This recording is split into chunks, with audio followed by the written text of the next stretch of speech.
আসসালামু আলাইকুম রহমতুল্লাহি অবরাকাতুহু। সম্মানিত দর্শক, গত কয়েকদিনের যে গুরুত্বপূর্ণ খবর রাজনৈতিক অঙ্গনে, সেই খবরগুলোর মধ্যে একটি খবর হলো জামাতের আমির ডক্টর শফিকুর রহমান তিনি তার পাত্রমিত্র এবং প্রিয়জনদেরকে নিয়ে চরমনায় পীর সাহেবের সঙ্গে দেখা করেছেন এবং সেখানে আল্লামা দেলোয়ার হোসেন সাইদী সাহেবের যে ছেলে, মেজ ছেলে যিনি জীবিত রয়েছেন, তো তিনিও সেখানে ছিলেন। তাদের দীর্ঘক্ষণ আলাপ হয়েছে এবং রুদ্ধদ্বার বৈঠক হয়েছে। এবং যেহেতু দুটো ইসলামী দল, জামায়াত ইসলামী ইসলামী দল আর যাকে বলা হয় চরমোনাইও ইসলামিক দল। তো এই দুটো দলের এই রুদ্ধদ্বার বৈঠক সারা দেশের দৃষ্টি আকর্ষণ করেছে এবং আগামীতে রাজনীতির মেরুকরণে ধর্মীয় রাজনীতি কিভাবে গুরুত্বপূর্ণ হয়ে ওঠে সেই বিষয়গুলো নিয়ে যখন হিসাব নিকাশ হচ্ছে, ঠিক সেই সময়টিতে চরমোনাই পীর সাহেবের সঙ্গে বিএনপির মহাসচিব মির্জা ফখরুল ইসলাম আলমগীর সাহেব দেখা করলেন। এবং এই যে দেখা করা, এই দেখা করাটাও অতি গুরুত্বপূর্ণ। এখন প্রশ্ন হলো যে রাজনীতির এই মেরুকরণে জামাতের সঙ্গে চরমোনাইয়ের যে সম্পর্ক, সেটির গুরুত্ব কি? আর মির্জা ফখরুল সাহেবের সঙ্গে চরমোনাইয়ের যে গুরুত্ব, দেখার মানে যাকে বলে সাক্ষাতের যে গুরুত্ব, এটার পরিণতি কি? একটা হলো গুরুত্ব কি, আরেকটা হলো গুরুত্বের পরিণতি কি? আপনি যদি পুরো বিষয়টিকে দেখেন এবং দুটো বৈঠকের যে দৃশ্য, সেই দৃশ্য দেখেন, তাদের বক্তব্য শুনেন, সেই বক্তব্যের যে টোন, সেই টোনে জামাত এখানে বলতে গেলে বিজয়ী হয়েছে এবং চরমোনাইও এখানে বিজয়ী হয়েছে। আমি যেহেতু বরিশাল অঞ্চলের মানুষ, তো সেই বরিশাল অঞ্চলে চরমোনাইয়ের যে ভোট ব্যাংক রয়েছে, সেই ভোট ব্যাংকে হয়তো অন্য জায়গাতে নেই। ঢাকা শহরে তাদের বেশ ১.৫ লাখের মতো ভোট আছে। এই ঢাকা শহরে ১.৫ লাখের ভোট রয়েছে এবং আমার নির্বাচনী এলাকাতে যে ভোট রয়েছে, সেখানেও তাদের কম করে হলেও ১,০৫০ ভোট তো আছেই এবং এই ৫০,০০০ ভোট তারা যেখানে দিতে বলবে, ওখানেই সেই ভোটগুলো পড়বে। কাজেই তাদের সঙ্গে কারো বন্ধুত্ব, এটা কিন্তু মিন করে। জামাতের ভোটগুলো 100% অনেক সময় পড়ে না। আওয়ামী লীগের ভোট 100% তো দূরের কথা, 50%ও পড়ে না। এরা স্বাধীন। বিএনপির ভোট 50% বা 40%ও পড়ে না। অর্থাৎ এখানে 100% যারা শিবিরের লোকজন, তারা 80% হয়তো শিবিরের কথা মতো ভোট দিল। আদারওয়াইজ প্রার্থী দ্বারা, স্থানীয় পরিবেশ দ্বারা কিন্তু তারা ইনফ্লুয়েসড হয়ে যায়। কিন্তু মরে গেল মানে চরমোনাইয়ের যে হাত পাখার যারা প্রার্থী, তাদের যেই কয়টি ভোট গণনা করা আছে, ওই কয়টি ভোটই পড়বে। তো কাজেই বাংলাদেশের রাজনীতিতে চরমোনাইয়ের যে বন্ধুত্ব সম্পর্ক, এটি আমার দৃষ্টিতে এটা জামাত শিবিরের সঙ্গে বিএনপির বন্ধুত্ব বা জামাত শিবিরের সঙ্গে আওয়ামী লীগের বন্ধুত্ব, তার চাইতে চরমোনাইয়ের সঙ্গে যে কারোর বন্ধুত্ব ইসলামী অঙ্গনে সবচেয়ে গুরুত্বপূর্ণ। এবং অন্যান্য যে ইসলামী সংগঠনগুলো রয়েছে, যেমন ধরুন হেফাজত, তো তাদের সমর্থক রয়েছে, কিন্তু এরকম এদের মতো ভোট ব্যাংক নেই এবং ডেডিকেট। তারা দরকার হলে গাছের উপর উঠে ভোট দেবে, তারা দরকার হলে পানির নিচে ডুব দিয়ে ভোট দেবে, তারা জিকির করতে করতে ভোট দেবে, ফিকির করতে করতে ভোট দেবে, কিন্তু হুজুরের নির্দেশ অমান্য করবে না। কিন্তু তাদের চাইতে অনেক বেশি ভক্ত এবং মুরিদান রয়েছে, যেমন ধরুন আটরশি। কিন্তু আটরশি তাদের নিজের ইউনিয়নের চেয়ারম্যান হবে, সেই চেয়ারম্যান হওয়ার যোগ্যতা কিন্তু তাদের নেই। বা আটরশির কথা মতো, পীর সাহেবের কথা মতো সারা বাংলাদেশে সবাই গুনে গুনে ভোট দেবে চরমোনাইয়ের মতো, এরকম নয়। এখন রাজনীতি যে পর্যায়ে চলে এসেছে, যেভাবে বিএনপি নিজেদেরকে মনে করেছিল যে তারা একক এবং ভূমিধস বিজয় নিয়ে তারা বিজয়ী হবে। দ্বিতীয়ত তারা মনে করেছিল যে খুব দ্রুত নির্বাচন হবে, খুব সহজে নির্বাচন হবে। তৃতীয়ত তারা মনে করেছিল যে তারা যা ইচ্ছে তাই করতে পারবে। কিন্তু এখন ক্রমশ প্রায় সব জিনিসগুলো ফিকে হয়ে যাচ্ছে। -2 যে ফর্মুলা, এই ফর্মুলাটার কথা এখন সব জায়গায় আলোচনা হচ্ছে এবং এই মুহূর্তে দৃশ্যত -2 হয়ে গেছে। বেগম জিয়া দেশের বাইরে আছেন। তারেক রহমান সাহেব তো অনেক আগে থেকে দেশের বাইরে ছিলেন এবং আছেন এবং রাতারাতি তিনি বাংলাদেশে যদি এখন আসেন, এই মুহূর্তে আসেন, বিএনপির অভ্যন্তরীণ সমস্যা এখন যা আছে তা বরং বেড়ে যাবে। আরও অনেক বেড়ে যাবে, কমবে না। এ কারণে দূর থেকে তিনি যেভাবে দলটা চালাচ্ছেন বা যেভাবে তিনি হুকুম দিচ্ছেন, এখানে মূলত ক্লাব পলিটিক্স বা সাংগঠনিক পলিটিক্স, বিএনপির মধ্যেই কমিটি গঠন করা, তারপরে শেষে কেউ কেউ বলছেন কমিটি বিক্রি করা, এইগুলো কিন্তু পলিটিক্যাল যে অ্যাক্টিভিটি যেটা জামাত এই মুহূর্তে করছে বা হেফাজত যেটা করছে, এটা বিএনপি এই মুহূর্তে চালাচ্ছে না। তারা বড় জোর পল্টনের যে বিএনপি অফিস, তার সামনে একটা অনুষ্ঠান করছে। তাদের যেহেতু বহু ভক্ত মানে ভক্ত তারপরে কর্মী সমর্থক রয়েছে, তারা সেই জিনিসটা জানান দিয়ে যাচ্ছেন ওই পর্যন্তই। কিন্তু সাংগঠনিক সফর, যে সফরে জামাতের লোক যেই পারঙ্গমতা দেখাচ্ছেন, ওটা বিএনপির হচ্ছে না। ফলে বিএনপির যে রাজনীতির উচ্চাকাঙ্ক্ষা বা পরিবর্তিত পরিস্থিতি তারা যেভাবে ক্ষমতায় যাওয়ার স্বপ্ন দেখছিল, এটি ক্রমশ ফিকে হয়ে যাচ্ছে। ২ নম্বর হলো যে বিএনপির যেটাকে বলা হয় ডিফ্যাক্টো প্রধানমন্ত্রী, ডিফ্যাক্টো চেয়ারপারসন জনাব তারেক রহমান। তো তাকে নিয়েও বিভিন্ন অ্যাঙ্গেল থেকে আলোচনা হচ্ছে এবং বিশেষ করে যারা জামাত মাইন্ডেড লোক, যারা ইউটিউবে আছেন, তারা ম্যাটিকুলাসলি জনাব তারেক রহমান সাহেবের সমস্ত অতীত কর্মকাণ্ড, বর্তমান কর্মকাণ্ড, এটা সিরিয়ালি তারা সেটা প্রকাশ করে যাচ্ছে এবং আরও করবে। তো এখন যেমন দেখা গেল টিউলিপ লন্ডনে আছে, তাকে চোর বলা হচ্ছে। তো সেই ক্ষেত্রে জনাব তারেক রহমান সাহেব লন্ডনে কীভাবে আছেন, কেন আছেন, তার বাড়ি ভাড়া কত, তার মালিকানায় কটি গাড়ি আছে, এবং একেবারে গত ৫-৬ মাসে তার কোনো গাড়ি হয়েছে কিনা, বাড়ি হয়েছে কিনা, এই জিনিসগুলো সামনে আনার জন্য সেই অনেকে কাজ করে যাচ্ছেন এবং এগুলো ওপেন সিক্রেট। এগুলো এখন বর্তমান জমানাতে এত ওপেন সিক্রেট যেটি বলার মতো নয়। তো এই বিষয়গুলো বিএনপিকে ফেস করতে হচ্ছে, যেটা বিএনপি আগে কল্পনা করতে পারেনি। এরপর যেটা হলো যে সরকার বিএনপিকে যেটা ভয় পেত, কিন্তু এই গত ১-১.৫ মাস যাবৎ মনে হয় বিএনপি সম্পর্কে তাদের সেই ভীতিটা কমে গেছে। এখন তারা মির্জা ফখরুল সাহেবকে কেন্দ্র করে সরকারের যে সকল তরুণ রয়েছেন, তারা তুচ্ছ তাচ্ছিল্যমূলক কথাবার্তা বলছেন, সমালোচনা করছেন, তাদেরকে সংবিধান শিক্ষা দিচ্ছেন, তাদেরকে পলাতক দল হিসেবে বলছেন, লেজ গুটিয়ে পালিয়ে যাওয়ার দল হিসেবে বলছেন, তুচ্ছ নানা রকম, মানে যা বলার নয় সে সকল কথাবার্তা কিন্তু বিএনপিকে বলা হচ্ছে সমন্বয়কদের পক্ষ থেকে। এবং এটি একটি অসম প্রতিযোগিতা। রাজনীতিতে ৪০ বছর, ৪৫ বছর, ৫০ বছরের যারা অভিজ্ঞতা সম্পন্ন বলে নিজেরাদেরকে দাবি করেন, সেই সমস্ত মানুষজন এখন একেবারে তরুণ সম্প্রদায়ের দ্বারা যেভাবে তুচ্ছ তাচ্ছিল্যের শিকার হচ্ছেন, এর প্রেক্ষিতে দেখা গেল বিএনপির শীর্ষ নেতারা খুব আফসোস করে বলছেন যে এটা কেমন হলো, নাতির বয়সী যারা ছেলে রয়েছে তারা আমাদেরকে এইভাবে কথা বলছেন, এই ধরনের কৃষ্টি কালচার তো ছিল না। তো আলটিমেটলি আপনি যখন একটা রয়্যাল বেঙ্গল টাইগার, সেই রয়্যাল বেঙ্গল টাইগার সে যত বড় শক্তিশালী হোক না কেন, তাকে একটা রয়্যাল বেঙ্গল টাইগারের সঙ্গে ফাইট করতে হবে। কিন্তু সেখানে যদি তার গোত্রের বাইরে অন্য সম্প্রদায়ের সঙ্গে তার মোকাবিলা করতে হয়, সে পাগল হয়ে যাবে, সিংহ পাগল হয়ে যাবে, এমনকি হাতিও পাগল হয়ে যাবে।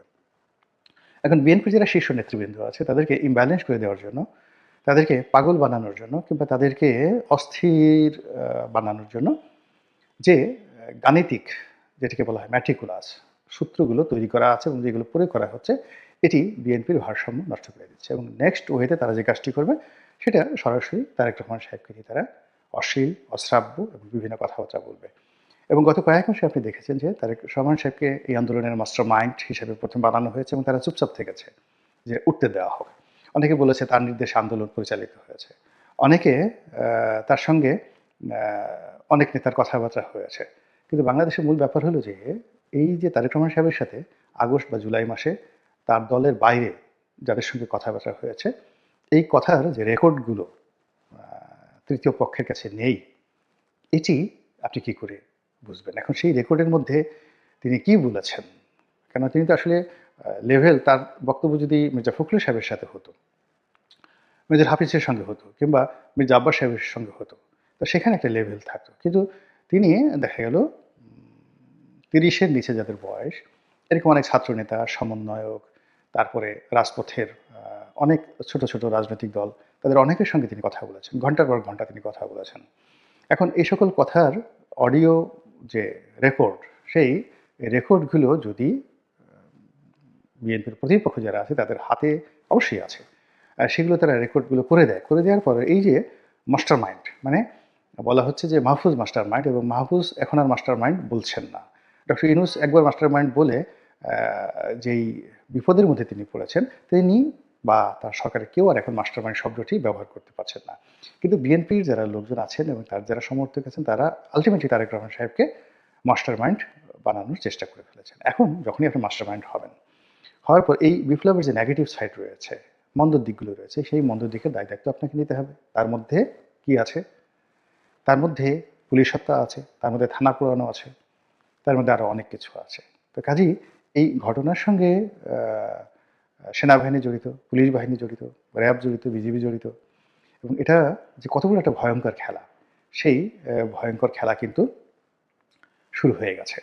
এবং এই ভয়ঙ্কর খেলার কারণে কি হচ্ছে, রাজনীতির ময়দানের যে নিশ্চয়তা বা অনিশ্চয়তা ১ মাস আগে ছিল বা ২ মাস আগে ছিল, এখন আজকের দিনে সেই বাস্তবতা নেই। এখন আজকের দিনে আমরা যা দেখছি সেটা হলো জামাত আ পুরো মাঠ তারা চষে বেড়াচ্ছে। ওয়াজের ময়দানে, অর্থনৈতিক অঙ্গনে, ব্যাংকে, বিমায়, ব্যবসা-বাণিজ্যে, তারপর সেটা বড়, বড় পদপদবীতে, নিয়োগে, বদলিতে সব জায়গাতেই তাদের একছত্র আধিপত্য। বিএনপি ১ম এ কিছু, কিছু জায়গাতে তারা ঢুকে গেছে। কিন্তু বলতে গেলে সেখানে এখন তারা অপদস্থ হচ্ছে। বিএনপির যে সকল পুলিশ কর্মকর্তা বিএনপি মাইন্ডেড, যে সকল সচিবালয়ের কর্মকর্তা বিএনপি মাইন্ডেড, তারা যে পদপদবীতে থেকে বিএনপিকে বা কোনো সংগঠনকে ২ পয়সার উপকার করতে পেরেছে, এটি এখন পর্যন্ত আমরা দেখতে পারিনি। বিএনপির লোকজন কোনো ব্যাংকের মালিকানা পেয়েছেন বা কিছু পেয়েছেন, তার দ্বারা ব্যাংকের দলটির কোনো উপকার হয়েছে বোঝা যায় না। কিন্তু জামাত যে কাজগুলো করেছে, তারা এস আলমের যে ব্যাংকগুলো, সেগুলোর কর্তৃত্ব তারা নিয়ে নিয়েছে। নিয়ে পুরো বিষয়টিকে তারা দলের জন্য, দেশের জন্য, ব্যাংকের জন্য সব ক্ষেত্রে তারা পজিটিভ। মানে ইসলামী ব্যাংক ঘুরে দাঁড়িয়েছে, এমনকি ফার্স্ট সিকিউরিটি ব্যাংক সেটাও ঘুরে দাঁড়িয়েছে। আর তাদের নিজেদের লোকদেরকে তারা সেখানে পাইকারি হারে নিয়োগ দিয়েছে, এসালামের লোকদেরকে বাদ দিয়ে দিয়েছে, এটা ট্রু শব্দ হয়নি। কিন্তু ধরুন ন্যাশনাল ব্যাংক, সেখানে চেয়ারম্যান হিসেবে আব্দুল আল মিন্টু সাহেব দায়িত্ব নিয়েছেন, কিন্তু তিনি ওই ব্যাংকটির উন্নয়নের জন্য বাংলাদেশ ব্যাংক থেকে কোনো সুযোগ নিতে পেরেছেন, অর্থ মন্ত্রণালয় থেকে কোনো সুযোগ নিতে পেরেছেন, ব্যাংকটিকে ঘুরে দাঁড়ানোর জন্য তিনি কিছু করতে পেরেছেন, উই ডোন্ট নো, আমরা জানি না। পুলিশের অনেক বড় বড় পদে একচেটিয়াভাবে বিএনপির মাইন্ডেড অফিসারদেরকে নিয়োগ দেওয়া হয়েছে, কিন্তু এই পুলিশ দিয়ে বিএনপির ২ পয়সার উপকার হয়েছে আমরা এখন পর্যন্ত দেখতে পাইনি। ফলে কি হলো, প্রশাসনিক সেক্টরে জামাত লাভবান হয়েছে এবং বিএনপি ক্ষতিগ্রস্ত হয়েছে। এখন রাজনীতির ময়দান, রাজনীতির ময়দানে বিএনপি বন্ধুহীন, বন্ধুহীন এবং যাকে বলা হয় যে রাজনীতির ময়দানে সবচেয়ে বড় যে বিষয়টি, সেটা হলো কথা দিয়ে কথা রাখা। এখন বিএনপির কর্তৃত্ব কার হাতে? একটা সময় মনে হতো যে বেগম জিয়ার হাতে যখন কর্তৃত্ব ছিল, তিনি যদি কাউকে কথা দিতেন, সেই কথা উনি রক্ষা করতেন, এটা সবাই জানত। কিন্তু যেই মুহূর্তে তারেক রহমান সাহেব ক্ষমতায় এলেন, বা রাফাত রহমান কোকো সাহেব যখন পদপিঠে এলেন, বিশেষ করে ১৯৯৬ থেকে ২০০১ সনে, এই সময়টিতে দেখা গেল অনেক সিদ্ধান্ত, বেগম জিয়ার অনেক সিদ্ধান্ত, এটি কনফ্লিক্ট করতো তারেক রহমান সাহেবের সিদ্ধান্তের সঙ্গে। এবং সেই সিদ্ধান্তের কারণে দলে ভাঙ্গন হয়েছে। সেই সিদ্ধান্তের কারণে বি চৌধুরী এর মতো মানুষ দল থেকে বের হয়ে গেছে। মাহি বি চৌধুরীর মতো তারেক রহমান সাহেবের খুবই ঘনিষ্ঠ বন্ধু তার শত্রু হয়ে গেছে। কর্নেল ললির মতো একেবারে বেগম জিয়া পরিবারের ঘনিষ্ঠ বন্ধু, ভ্যানগার্ড, শহীদ জিয়ার সঙ্গে তার ভালো সম্পর্ক, বেগম জিয়ার সঙ্গে ভালো সম্পর্ক। তিনি যাকে বলে একটি বিস্ময়কর, অভিনব এবং বাংলাদেশে যে ধরনের বিদ্রোহ হয়নি, ওরকম একটা কূ তিনি করেছেন।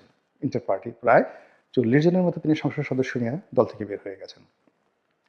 তো এই যে বেগম জিয়ার যে একক কর্তৃত্ব, যেটা ছিল ৯৬ পর্যন্ত, সেই কর্তৃত্বটা ৯৬-এর পরে চলে গিয়েছে। এখন পুরো যে কর্তৃত্ব, সেটি তারেক রহমান সাহেবের হাতে। এখন তারেক রহমান সাহেব যেভাবে দল পরিচালনা করছেন, সেক্ষেত্রে তার একক কর্তৃত্ব বেগম জিয়ার চেয়ে বেশি। সিদ্ধান্ত নেওয়ার ক্ষেত্রে তার স্বাধীনতা অনেক, অনেক বেশি। কিন্তু তাকে বিশ্বাস করবে, তার প্রতি নির্ভর করবে, তার কথায় আস্থা রেখে যাকে বলা হয় তার জন্য ঝুঁকি নেবে, এরকম লোক বিএনপির মধ্যে একটিও নেই, সিঙ্গেল ওয়ান, কেউ নেই।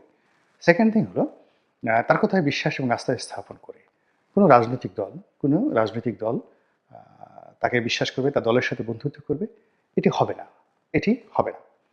এর প্রমাণ আমরা অতীতে দেখেছি যে বিজেপির আমদালিব রহমান পার্থ চলে যাওয়া দল থেকে, তারপর শেষে কল্যাণ পার্টির জেনারেল ইব্রাহিমের চলে যাওয়া, যারা একের খুব জীবনের ঝুঁকি নিয়ে এই দলটি করেছেন এবং এই দলের সঙ্গে তারা থেকেছেন, খেলাফত মজলিস সহ আরও অনেক দল।